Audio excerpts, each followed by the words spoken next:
ಮಕ್ಕಳು ಮಾತ್ರ ಅಲ್ಲ, ಪ್ರಾಣಿ ಪಕ್ಷಿ ಗಿಡ ಎಲ್ಲವೂ ಹುಟ್ಟಿದ್ಮೇಲೆ ತಾವಾಗೆ ಬೆಳೆಯುತ್ತೆ. ಪಕ್ಷಿಗಳು ಹಾರೋದ್ ಕಲ್ತಿದ ತಕ್ಷಣ ಅವುಗಳನ್ನ ಗೂಡ್ಬಿಟ್ಟು ಕಳಿಸ್ಬಿಡ್ತವೆ. ಪ್ರಾಣಿಗಳು ಹಾಗೇನೆ ಬೇಟೆ ಆಡೋದ್ನ ಕಲ್ತಿದ್ದೆ ಮಕ್ಳನ್ನ ತಮ್ಮ ಜೊತೆಗೆ ಇಟ್ಕೊಳ್ಳಲ್ಲ. ಇದು ಅವುಗಳ ಸಂಸ್ಕಾರ. ಅದೇ ನಾವು ಮನುಷ್ಯರು ಹಾಗಲ್ಲ. ನಮ್ ಮಕ್ಳು ಬೆಳ್ದು ಅವ್ರ ಕಾಲ್ ಮೇಲೆ ಅವರೇ ನಿಂತು ದುಡಿಯೋವರೆಗೂ ಸಾಕ್ತಿವಿ. ಅಷ್ಟಲ್ದೆ ಮೊಮ್ಮಕ್ಳಿಗೂ ಕೂಡಿಡ್ತೀವಿ. ಏನ್ ಹೇಳ್ತಾ ಇದೀಯ ಗೌರಿ? ಹಾಗಂತ ಹೆತ್ ಮಕ್ಕಳನ್ನ ದೂರ ಮಾಡಕ್ಕಾಗುತ್ತಾ? ಶಿವರೇ, ಈಗಿನ ಕಾಲದಲ್ಲಿ ಸಮಾಜ ಬೆಳಿತಿಪ್ಪು ವೇಗ, ಓಡ್ತಿಪ್ಪು ಟೆಕ್ನಾಲಜಿ ಕಂಡ್ರೆ ಎಲ್ಲೋ ಅಪ್ಪ ಅಮ್ಮನೇ ಸಂಸ್ಕಾರ ಕಳ್ಕೊಂಡಿರೇನೋ ಅಂದೇಳಿ ಅನ್ಸುತ್ತೆ. ಅನ್ಸೋದಲ್ಲ ಕಾಶಿ ಅವ್ರೆ, ಅದೇ ನಿಜ. ಮುಂಚೆ ಎಲ್ಲ ಅಪ್ಪ ಸ್ಟ್ರಿಕ್ಟ್ ಆಗಿರೋನು, ಅಮ್ಮ ಮುದ್ದು ಮಾಡೋಳು. ಅಪ್ಪ ಏಟ್ ಹೊಡೆದ್ರೆ ಅಮ್ಮ ಮುಲಾಮಚ್ಚಿ ಕಣ್ಣೀರು ಒರೆಸೋಳು. ಆಗ ಮಕ್ಕಳಿಗೆ ತಪ್ಪು ಮಾಡಬಾರ್ದು ಅನ್ನೋ ಭಯನೂ ಇರೋದು, ನಾವು ಕೆಳಗೆ ಬಿದ್ದರೆ ಕೈ ಹಿಡಿಯೋಕ್ಕೆ ಅಪ್ಪ ಅಮ್ಮ ಇದ್ದಾರೆ ಅನ್ನೋ ಆತ್ಮವಿಶ್ವಾಸನೂ ಇರೋದು. ಆದರೆ ಈಗ ಹಾಗಲ್ಲ. ತಂದೆ ತಾಯಿ ಮಕ್ಕಳನ್ನ ಓವರಾಗಿ ಮುದ್ದು ಮಾಡ್ತಾರೆ. ಅವ್ರ ಕೈಲಿ ಒಂದು ಕೆಲಸನೂ ಮಾಡಿಸಲ್ಲ. ಅಂಥ ಮಕ್ಕಳಿಗೆ ಯಾರಾದರೂ ಅಂದರೆ ಸಾಕು ಡಿಪ್ರೆಷನ್ಗೆ ಹೊರಟೋಗ್ತಾರೆ. ಅಂಥ ಮಕ್ಕಳಿಗೆ ಸರಿಯಾದ ಸಾಮಾನ್ಯ ಜ್ಞಾನ ಕೂಡ ಇರಲ್ಲ. ನಿಜ ಬಾವ, ಹೊರಗೋಗಿ 1 ಲೀಟ್ರ್ ಹಾಲು ತಗೊಂಬನ್ನಿ ಅಂದ್ರೆ ಗೊತ್ತಾಗಲ್ಲ. ಇನ್ನು ತರಕಾರಿ ಮನೆ ದಿನಸಿ ಬಗ್ಗೆ ಅಂತೂ ಕೇಳಲೇಬೇಡಿ.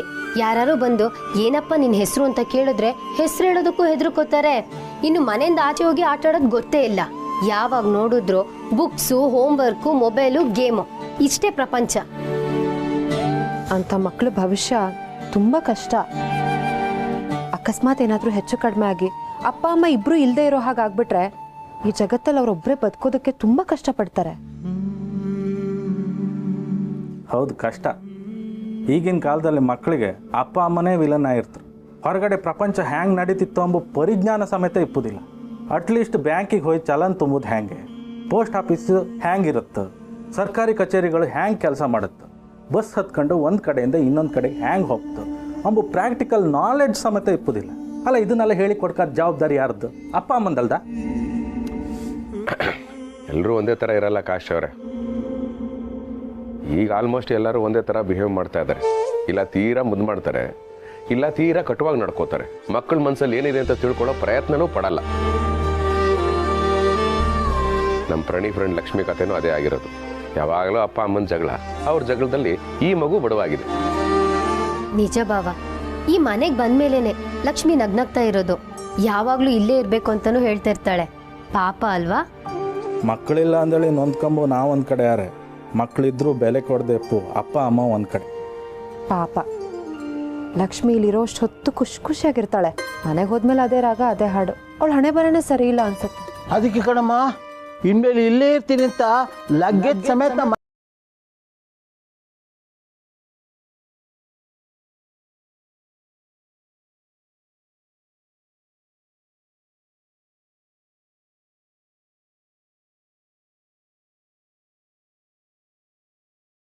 ಇದ್ರೆ ಖುಷಿಯಾಗಿರ್ತಾಳಂತೆ. ಪಾಪ ಅವ್ಳು ನೋಡಿದ್ರೆ ಅಯ್ಯೋ ಅನ್ಸತ್ತೆ.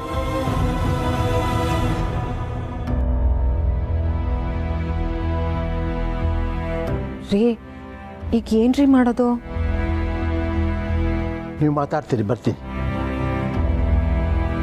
ಲಕ್ಷ್ಮಿ ಜೀವನ ಸರಿ ಹೋಯ್ಕೊಂಬಂಗಿದ್ರೆ ಫಸ್ಟ್ ಅವ್ರ ಅಪ್ಪ ಅಮ್ಮ ಬದಲಾಯ್ತು. ಆಗಲೇ ಈ ಸಮಸ್ಯೆಗೆ ಒಂದು ಪರಿಹಾರ ಅಂದಳಿ ಸಿಕ್ಕಿತು. ಅಕಸ್ಮಾತ್ ಅವ್ರ ಅಪ್ಪ ಅಮ್ಮ ಬದಲಾಗದೆ ಇದ್ರೆ ರೀ, ಲಕ್ಷ್ಮಿನ ನಾವು ದತ್ತು ತಗೋಬಹುದು ಅಂತ ಕೇಳ್ತೀರಾ? ಗೌರಿ ತಾಳ್ಮೆ. ನಿಮ್ಮ ನೋವು ನಮ್ಗೆ ಅರ್ಥ ಆಗುತ್ತೆ. ಆದರೆ ದುಡುಕಿ ಯಾವ ನಿರ್ಧಾರನ ತಗೋಬೇಡಿ. ಕಾಶರೇ, ಮೊದಲು ಅವ್ರ ಅಪ್ಪ ಅಮ್ಮ ಹತ್ರ ನಾವು ಹೋಗಿ ಮಾತಾಡೋಣ, ಏನು ಎತ್ತ ಅಂತ ವಿಚಾರಿಸೋಣ. ಏನಂತೀರಿ? ನನಗೂ ಅದೇ ಸರಿ ಅಂತ ಅನಿಸ್ತಿತ್ತು. ಅದಕ್ಕೆ ದೊಡ್ಡವ್ರು ಹೇಳೋದು, ಅಪ್ಪ ಅಮ್ಮನ ಜಗಳದಲ್ಲಿ ಕೂಸು ಬಡವಾಯಿತು ಅಂತ. ಶಿವಪ್ರಸಾದ್, ಗಿರಿಜಾ ಅವರೇ, ಹೇಳ್ರಿ ನನ್ನ ಮಗಳು. ಏನು ನಿನ್ನ ಮಗಳ? ಯಾವ ಬಾಯಲ್ಲಿ ಹೇಳ್ತಾ ಇದೆಯಾ ನಿನ್ ಮಗಳು ಅಂತ? ಅವಳು ನನ್ನ ಮಗಳು. ಅದಕ್ಕೆ ಲಗೇಜ್ ಸಮೇತ ಮನೆ ಬಿಟ್ಟು ಬಂದಿರೋದು. ನೀನ್ ಸರಿ ಇದ್ರೆ ಹೀಗೆಲ್ಲ ಯಾಕಾಗ್ತಿತ್ತು? ಹಿಂಗೆಲ್ಲ ಮಾತಾಡೋದು ಸರಿ ಇಲ್ಲ. ಹಲೋ, ಇರಿ. ಏನ್ ಮಾಡ್ತಾ ಇದ್ದೀರಾ ನೀವು? ಇದು ನಮ್ಮನೆ ಶಿವಕೃಪಾ. ನಮ್ಮನೆಗೆ ಬಂದು ನೀವ್ಯಾಕೆ ಜಗಳ ಆಡ್ತಾ ಇದ್ದೀರಾ? ರೀ, ಅದೆಲ್ಲ ಬೇಕಿಲ್ಲ. ನನ್ನ ಮಗಳನ್ನ ಎಲ್ಲಿ ಬಚ್ಚಿಟ್ಟಿದ್ದೀರಾ ಅದನ್ನ ಹೇಳಿ. ಮೊದಲು ಈ ಮಾತನ್ನ ವಾಪಸ್ ತಗೊಳ್ಳಿ. ನಿಮ್ ಮಗಳನ್ನ ನಾವ್ ಯಾಕ್ರಿ ಬಚ್ಚಿಡ್ತೀವಿ? ಅಪ್ಪ ಅಮ್ಮ, ನೀವಿಬ್ರು ಇಲ್ಲೇನ್ ಮಾಡ್ತಿದ್ದೀರಾ? ಲಕ್ಷ್ಮಿ, ಏನಮ್ಮ ನೀನು ಇವ್ರ ಮನೇಲಿ ಬಂದಿದ್ಯಾ? ನಿನಗೇನಮ್ಮ ನಾನು ಕಡಿಮೆ ಮಾಡಿದ್ದೀನಿ? ಬಾ ಮನೆಗೆ ಹೋಗೋಣ.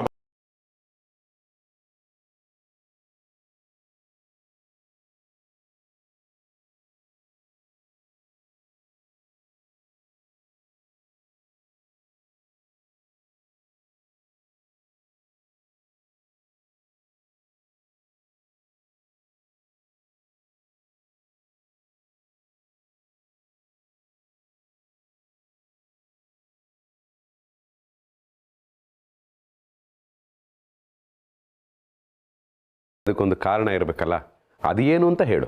ಇದರಲ್ಲ, ಇವ್ರನ್ನೇ ಕೇಳಿ.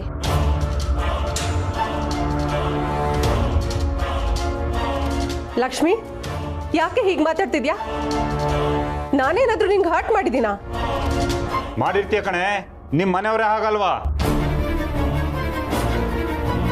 ದೊಡ್ಡವರು ಒಂದು ಮಾತು ಹೇಳಿದ್ದಾರೆ, ಕುಲ ನೋಡಿ ಹೆಣ್ಣು ತರಬೇಕು, ಜಲ ನೋಡಿ ಬಾವಿ ತೆಗಿಬೇಕು ಅಂತ. ಓಹೋ, ನಿಮ್ಮನೆಯವ್ರೇನು ಕಡಿಮೆನಾ? ಮದ್ವೆ ದಿನ ವರದಕ್ಷಿಣೆಯಲ್ಲಿ ಬರೀ 5,000 ರೂಪಾಯಿ ಕಡಿಮೆ ಆಗಿದ್ದಕ್ಕೆ ಆಕಾಶ ಭೂಮಿನೇ ಒಂದು ಮಾಡ್ಬಿಟ್ರು. ಹೇಯ್!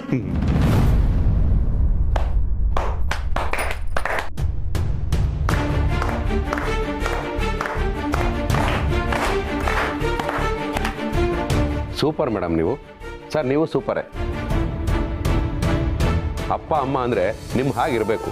Parents of the year award ಏನಾದರೂ ಇದ್ದರೆ ಅದು ನಿಮಗೆ ಕೊಡಬೇಕು. ನಿಮ್ಮ ಮಗಳು ನಿಮ್ಮ ಮನೆಗೆ ಬರಲ್ಲ ಅಂತ ಹೇಳ್ತಿದ್ದಾಳೆ. ಅದು ಯಾಕೆ ಅಂತ ನಮಗೆ ಇವಾಗ ಪ್ರಾಕ್ಟಿಕಲ್ ಆಗಿ ಅರ್ಥ ಆಗೋಯ್ತು. ಅಲ್ಲ ಸರ್, ನಿಮ್ಮಿಬ್ಬರು 5 ನಿಮಿಷ ನಮ್ಮ ಕೈಲೇ ತಡ್ಕೊಳಕ್ಕಾಗಲಿಲ್ಲ. ಪಾಪ ಆ ಮಗು ಚಿಕ್ಕ ವಯಸ್ಸಿಂದ ಅದೆಷ್ಟು ನೊಂದಿರ್ಬೋದು ಸರ್. ಮಕ್ಕಳು ಅಂದರೆ ಏನು ಅನ್ಕೊಂಡಿದ್ದೆ?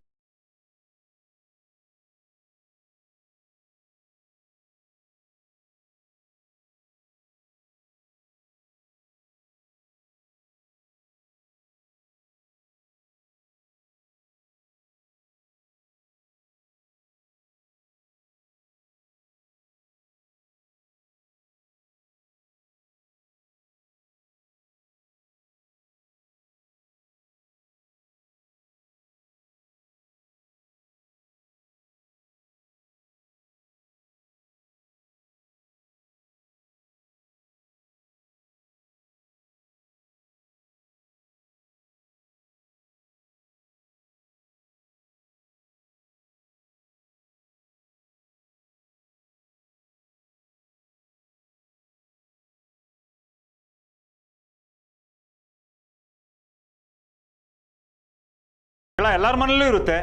ಕರೆಕ್ಟಾಗಿ ಹೇಳಿದ್ರಿ ಸರ್. ಜಗಳ ಎಲ್ಲರ ಮನೇಲೂ ಇದ್ದಿದ್ದೆ. ಆದರೆ ನಮ್ಮ ಜಗಳದಿಂದ ನಮ್ಮ ಮಗಳು ಇನ್ಯಾರ್ದೋ ಮನೆಗೆ ಹೋಗಿ ಅಪ್ಪ ಅಮ್ಮ ನಾನು ಯಾವತ್ತೂ ನಿಮ್ಮ ಮನೆಗೆ ಬರಲ್ಲ ಅಂತ ಹೇಳೋ ಪರಿಸ್ಥಿತಿನ ನಾವು ತಂದ್ಕೋಬೋದು.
ತಪ್ಪಾಯ್ತು ಕಣೆ, ಸಾರಿ. ಇರ್ಲಿ ಬಿಡೋ, ನೀನ್ ಸಾರಿ ಕೇಳಬೇಡ. ನಾನು ನಿನ್ ಜೊತೆ ಜಗಳ ಮಾಡಿದ್ದೀನಿ. ಇನ್ಮೇಲೆ ಹೀಗ್ ಮಾಡೋದ್ ಬೇಡ. ನಮ್ಗೆ ನಮ್ಮ ಮಗಳು ಬೇಕು, ಇನ್ನೇನು ಬೇಡ.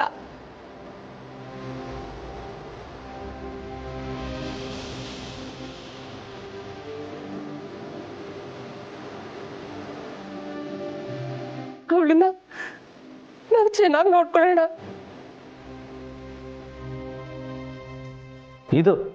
ಇದು ಪೇರೆಂಟ್ಸ್ ಅಂದರೆ. ಇನ್ನು ಮುಂದೆ ಆದರೂ ನೀವು ಹೇಳ್ದಂಗೆ ನಡ್ಕಂತ್ರಿ ಅಂದೇಳಿ ನಾನು ಅಂದ್ಕೊಂಡಿದ್ದೆ. ಕಂದ ಲಕ್ಷ್ಮಿ, ನೀನಿನ್ನು ಧೈರ್ಯವಾಗಿ ಅಪ್ಪ ಅಮ್ಮನ ಜೊತೆ ಹೋಯ್ಲ. ಲಕ್ಷ್ಮಿ, ನಿನಗೇನೇ ಪ್ರಾಬ್ಲಮ್ ಆದ್ರೂ ಶಿವು ಅಂಕಲ್ ನಂಬರ್ ಇದೆಯಲ್ಲ, ಕಾಲ್ ಮಾಡು, ನಾವೆಲ್ಲರೂ ಬರ್ತೀವಿ. ಲಕ್ಷ್ಮಿ, ಬಾರೆ ಮನೆಗೆ ಹೋಗೋಣ. ಮಗಳೇ, ಪುಟ ಬಾರೋ.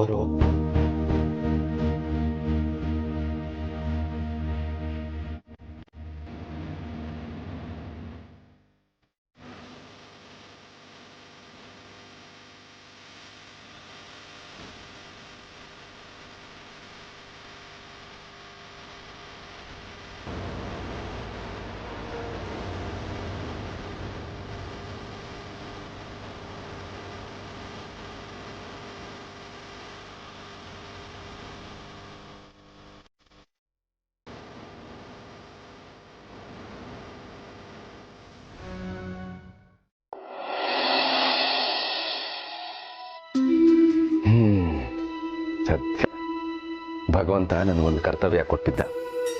ನನಗೆ ತೋಚಿದ ಮಟ್ಟಿಗೆ ಅದನ್ನು ಸಾಲ್ವ್ ಮಾಡಿದ್ದೀನಿ. ಅದರಲ್ಲಿ ಎಷ್ಟು ಸರಿ ಇತ್ತು, ಎಷ್ಟು ತಪ್ಪಿತ್ತು ನನಗಂತೂ ಗೊತ್ತಿಲ್ಲ. ಒಟ್ಟಿನಲ್ಲಿ ಆ ಮಗು ಸಮಸ್ಯೆ ಕ್ಲಿಯರ್ ಆಯ್ತಲ್ಲ, ನನಗಷ್ಟೇ ಸಾಕು. ಶಿವಪ್ರಸಾದ್, ಭಗವಂತ, ಸಮಸ್ಯೆಯನ್ನ ನೀನು ನಿಭಾಯಿಸಿದ ರೀತಿ, ಅದಕ್ಕೆ ಪ್ರತಿಕ್ರಿಯಿಸಿದ ವಿಧಾನ ಎಲ್ಲವೂ ಪ್ರಶಂಸೆಗೆ ಅರ್ಹವಾದ. ಆಹಾ ಭಗವಂತ, ನೀನು ಹೊಗಳೋದೇ ಅಪರೂಪ. ಅಂಥದ್ರಲ್ಲಿ ನೀನನ್ನು ಹೊಗಳ್ತಾ ಇದೆ ಅಂದರೆ ಇದಕ್ಕಿಂತ ಖುಷಿ ಬೇಕಾ? ನಾನು ನಿನಗೆ ಮೊದಲೇ ಹೇಳಿದ್ದೆ ಶಿವಪ್ರಸಾದ್, ಈ ಹೊಗಳಿಕೆ ಅನ್ನೋದು ಕೇವಲ ಕಾಲ್ಪನಿಕ, ಆದರೆ ಹೇಳಿಕೆ ಅನ್ನೋದು ಸತ್ಯ. ಒಬ್ಬ ತಂದೆಯಾಗಿ ಇನ್ನೊಂದು ಮಗುವಿನ ನೋವಿಗೆ ಸ್ಪಂದಿಸಿ ಅದರ ಹೆತ್ತವರಿಗೆ ಮನವರಿಕೆ ಮಾಡಿದ ರೀತಿ ನಿಜಕ್ಕೂ ಶ್ಲಾಘನೀಯ ಶಿವಪ್ರಸಾದ್. ಇದು ಹೊಗಳಿಕೆ ಅಲ್ಲ, ಇದ್ದದ್ದನ್ನು ಇದ್ದಂತೆಯೇ ಹೇಳುವ ಹೇಳಿಕೆ. ನಿನ್ನ ಮಾತು ಕೇಳಿ ನಂಗೆ ತುಂಬ ಖುಷಿ ಆಯಿತು ಭಗವಂತ. ಅಲ್ಲ ಭಗವಂತ, ಮಕ್ಕಳನ್ನು ಮಾಡ್ಕೊಳ್ಳೋದು ದೊಡ್ಡದಲ್ಲ. ಆ ಮಕ್ಕಳಿಗೆ ನಾವೇನು ಸಂಸ್ಕಾರ ಕೊಡ್ತೀವಿ ಅದು ಮುಖ್ಯ ಅಂತ ನಂಬಿರೋನು ನಾನು. ಪಾಪ ಲಕ್ಷ್ಮಿ ತನ್ನ ಮನೇಲಿ ಪ್ರೀತಿ ಸಿಗ್ತಿಲ್ಲ ಅಂತ ಆ ಪ್ರೀತಿನ ಹೊರಗಡೆ ಬಯಸಿ ಯಾರಾದರೂ ಅವಳನ್ನ ಮೋಸ ಮಾಡಿಬಿಟ್ಟಿದ್ದಿದ್ರೆ, ಪುಣ್ಯಕ್ಕೆ ಆ ಥರ ಏನೂ ಆಗಲಿಲ್ಲ. ಏನೋ ಭಗವಂತ, ನನಗೆ ತೋಚಿದ್ದು ನಾನು ಮಾಡಿದೆ. ಎಲ್ಲದಕ್ಕೂ ನೀನೇ ಪ್ರೇರಣೆ. ಬಳ್ಳಿಗೆ ಕಾಯಿ ಭಾರವಲ್ಲ, ಹೆತ್ತವರಿಗೆ ಮಕ್ಕಳು ಭಾರವಲ್ಲ. ಆದರೆ ಮಕ್ಕಳಿಗೆ ಹೆತ್ತವರೇ ಭಾರವಾದರೆ ಬದುಕು ಘೋರವಾಗುತ್ತದೆ.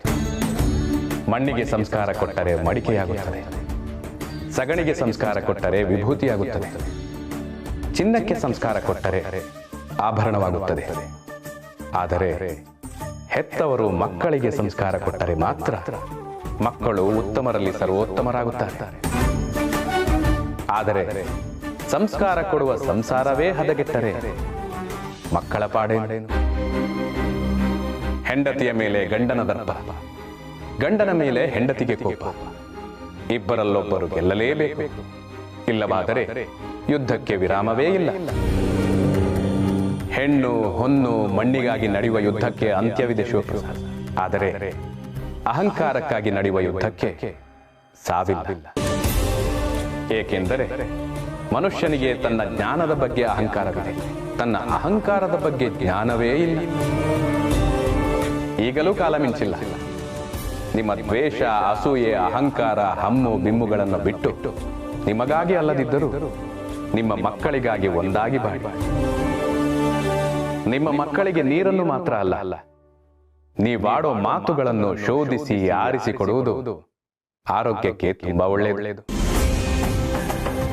ಒಳ್ಳೆಯ ಶಾಲೆ, ಉತ್ತಮ ಸಮಾಜ, ಅತ್ಯುತ್ತಮ ಸ್ನೇಹಿತರಿಂದ ಮಾತ್ರ ಅವರ ಬೆಳವಣಿಗೆ ಸಾಧ್ಯ ಇದೆ. ಮನೆಯಲ್ಲೂ ಉತ್ತಮ ಸಂಸ್ಕಾರವಿರಬೇಕು. ಏಕೆಂದರೆ ಮನೆ ಎನ್ನುವುದು ಕೇವಲ ಕಟ್ಟಡ ಅಲ್ಲ, ಸಿಹಿ ಕಹಿಯನ್ನು ಜಿನಿಗಿಸುವ ಜೇನುಗೂಡು. ಹೆತ್ತವರು ಕೇವಲ ಪೋಷಕರಲ್ಲ, ಮಕ್ಕಳ ಬದುಕಿನ ಶಿಲ್ಪಿಗಳು. ನಿಮ್ಮ ಮಕ್ಕಳನ್ನು ಶಿಲ್ಪವನ್ನಾಗಿಸುವಿರೋ ಅಥವಾ ಕಲ್ಲಾಗೇ ಉಳಿಸುವಿರೋ ನಿಮಗೆ ಬಿಟ್ಟಿತ್ತು.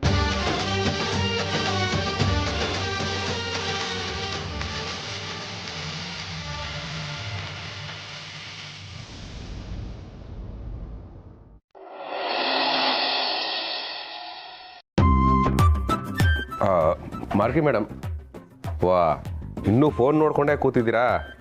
ಸುಮ್ಮನೆ ಆ ಡೀಲಿಂಗ್ ರಾಜು ಬಂದರೆ ಹಿಂಸೆ ಕೊಡ್ತಾನೆ. ಸರ್, ಡೀಲಿಂಗ್ ರಾಜು ಬಂದರೂ ಹಿಂಸೆ, ಬರದೇ ಇದ್ರೂ ಹಿಂಸೆ, ಒಟ್ನಲ್ಲಿ ಆ ಹೆಸರೇ ದೊಡ್ಡ ಹಿಂಸೆ. ಅಲ್ಲ ರಾಮಯ್ಯ, ಆಫೀಸ್ ಟೈಮಲ್ಲಿ ಫೋನ್ ನೋಡ್ಕೊಂಡು ಕೂತಿದ್ರೆ ಯಾರೇ ಆಗಲೇ ಬೈಯಲ್ವಾ? ಶಿವ ಸರ್, ನಾನು ಎಲ್ಲ ಕೆಲಸ ಮುಗಿಸಿನೇ ಫೋನ್ ನೋಡ್ತಾ ಇರೋದು. ಆಗ ನನ್ನ ಕೆಲಸಗಳನ್ನ ಮುಗಿಸ್ಕೊಬಿಡಿ, ಇಬ್ರು ಕುಟ್ಕೊಂಡು ಒಟ್ಟಿಗೆ ರೀಲ್ಸ್ ನೋಡೋಣ. ಬಾಬು ಅವರೇ, ನಾನು ರೀಲ್ಸ್ ನೋಡ್ತಾ ಇಲ್ಲ. ವಾಷಿಂಗ್ ಮಿಷಿನ್ ಹಳೇದಾಗಿದೆ, ಅದನ್ನ ರಿಪ್ಲೇಸ್ ಮಾಡೋಣ ಅಂತ ಹೊಸ ವಾಷಿಂಗ್ ಮಿಷಿನ್ ನೋಡ್ತಾ ಇದ್ದೀನಿ.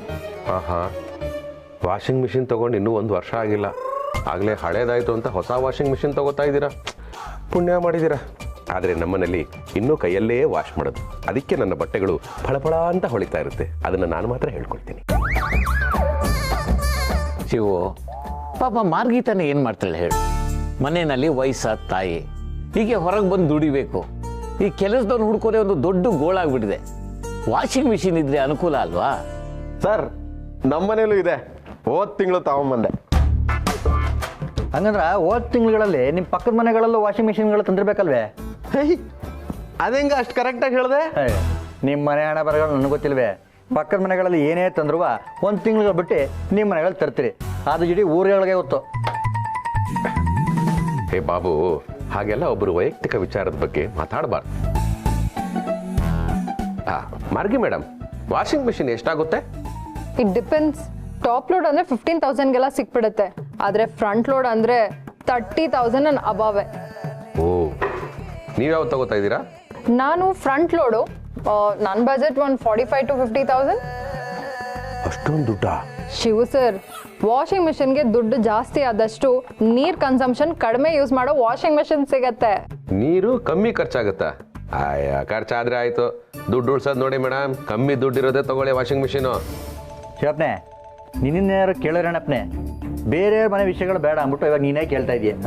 ಹಾಗಲ್ಲ ಬಾಬು, ಆಫ್ಟರ್ ಆಲ್ ನೀರಿಗೋಸ್ಕರ ಅಷ್ಟೊಂದು ಇನ್ವೆಸ್ಟ್ ಮಾಡ್ತಾ ಇದಾರಲ್ಲ ಅಂತ ಒಂದು ಕಾಳಜಿ ಅಷ್ಟೇ. ಅದೇ ದುಡ್ಡಿದ್ರೆ ಬೇರೆ ಯಾವುದಕ್ಕಾದ್ರೂ ಯೂಸ್ ಆಗುತ್ತಲ್ವಾ? ಆದರೆ ನೀರೇ ಇಲ್ಲ ಅಂದರೆ ಬೇರೆ ಏನೇ ಇದ್ರೂ ಏನಕ್ಕೂ ಆಗಲ್ಲ.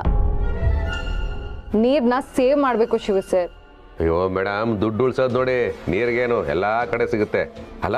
ದುಡ್ಡಿಗಿಂತ ಅಮೂಲ್ಯನಾ ನೀರು? ಶಿವು, ನೀರು ಅಮೂಲ್ಯನಪ್ಪ. ನೀನು ಎಷ್ಟೇ ಹಣ ಇಟ್ಟಿದ್ರು ಸಾಯೋ ಗಳಿಗೆನಲ್ಲಿ ಬಾಯಿಗೆ ಬಿಡೋದು 2 ತೊಟ್ಟು ನೀರೇ ಹೊರತು ಹಣ ಅಲ್ಲಪ್ಪ.